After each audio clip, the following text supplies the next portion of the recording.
Hey everyone, welcome to This Explainer. Today, we're diving straight into something absolutely profound, what we're calling the quiet architecture of healing love. I am honestly so excited to take you on this journey. We're looking at sources that describe a kind of internal change that literally reads like the opening pages of a beautiful storybook. We're talking about a force that doesn't just, comfort us, but fundamentally rewires who we are from the very inside out. Okay, let's dive into this with a question that might actually stop you in your tracks. Have you ever met a love that made you completely forget how to hide? Think about it.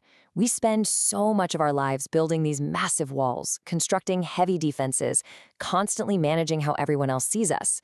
But what happens when you stumble upon a presence so genuinely safe, so totally non-judgmental, that all those carefully constructed walls just become completely unnecessary?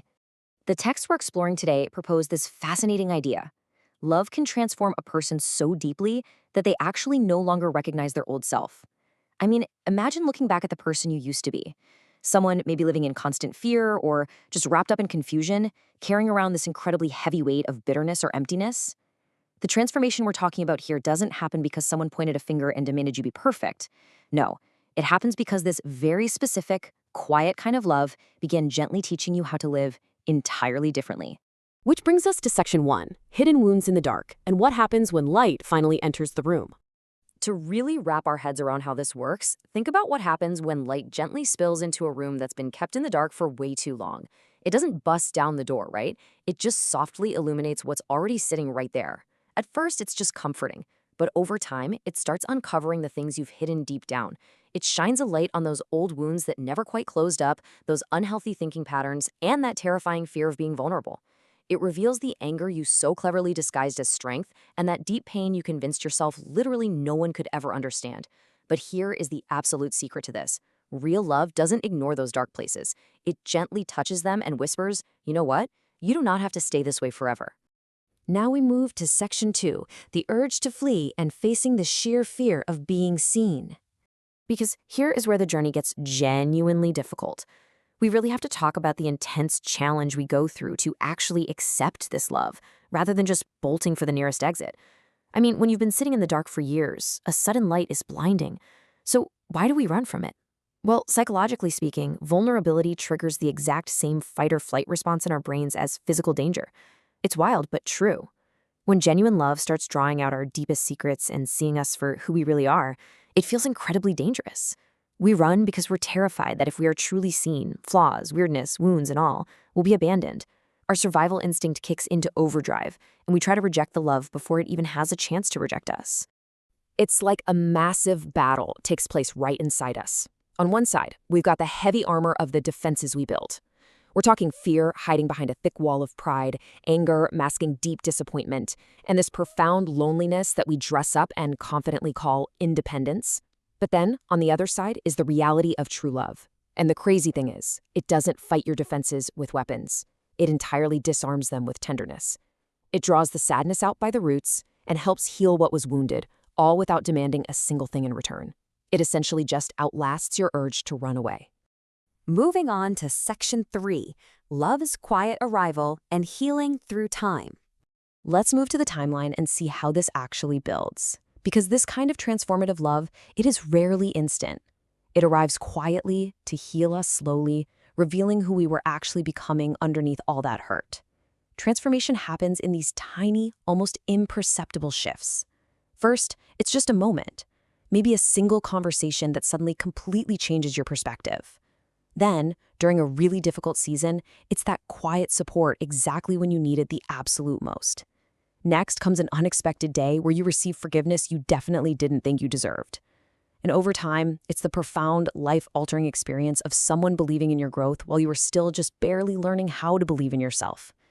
These daily, quiet moments, they are the exact architecture of lasting internal change. This brings us to section 4, transforming the mind and learning truth, safety, and grace. Because as this quiet love consistently shows up day after day, it literally begins to rewire our minds. The sources we're exploring today draw on some deeply ancient wisdom to explain this. Take Romans 12, verse 2, for instance. Be transformed by the renewing of your mind. This is an absolutely foundational truth for our explainer today. Love renews the mind because healthy love is the ultimate teacher of truth, of safety, and of grace. You literally cannot heal until your mind feels safe enough to stop constantly preparing for disaster. So, based on that profound scripture and the concepts from our sources, here are 5 specific affirmations to help actively renew your mind. Let these really sink in. Number 1, I stop believing I am unworthy. 2, I stop expecting abandonment. 3, I stop seeing myself through the lens of pain. 4, I begin thinking with hope instead of survival. And 5, I allow healthy love to teach me truth. When you actively practice these affirmations, you're changing your mind. And that lays the necessary, solid groundwork for your heart to finally follow suit. Which leads perfectly into Section 5, softening the stone heart and awakening gently, not forcefully. See, once the mind realizes it's actually safe, that heavily guarded heart finally feels safe enough to soften. We move from this cold architecture of stone to a warm, living architecture of flesh. Our texts highlight this ultimate turning point in our story with a really powerful piece of scripture from Ezekiel 36, verse 26. It says, I will remove from you your heart of stone and give you a heart of flesh. I mean, that just perfectly captures what transformative love feels like, doesn't it? A heart that was completely locked away, hardened by years of just trying to survive and defend itself, finally becomes alive and beating again. As that stone heart transforms, we can embrace these next 5 affirmations specifically for the heart. 1, my heart is allowed to soften. 2, I choose to forgive. 3, I am learning patience. 4, I am open to peace again. And 5, my heart no longer wants what once destroyed it. As you slowly, intentionally adopt these truths, you are going to start noticing something incredible. Your thoughts get kinder, your reactions to the world become so much calmer, and your spirit, it just feels undeniably lighter. And that brings us to Section 6, finding peace in presence and the true power of quiet love. This leads us to a really vital realization about how this healing actually happens. You know, not all transformation comes through loud correction or these intense dramatic interventions we see in movies. Sometimes the deepest, most permanent healing comes from someone who just stays and listens. We see this beautifully reflected in Zephaniah 3, verse 17. He will rejoice over you with gladness. He will quiet you with his love.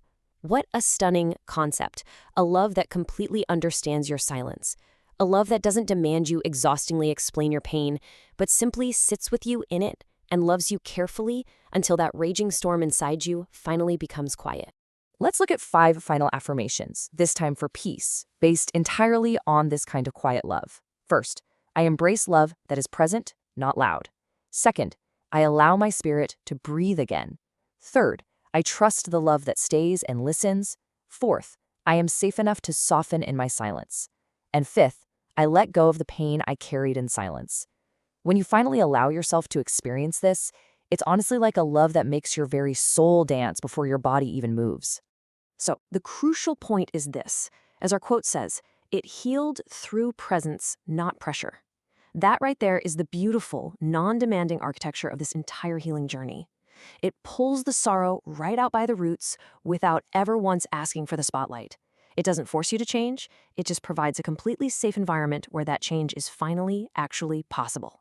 Which brings us to the end of our explainer today and leaves us with one final, deeply personal question to reflect on. Take a real look at your own life right now. Who is offering you quiet presence?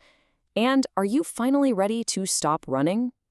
Thank you so much for joining me today. I really hope this look at the quiet architecture of healing love has sparked something wonderful inside you. Keep learning, keep softening, and we'll catch you next time.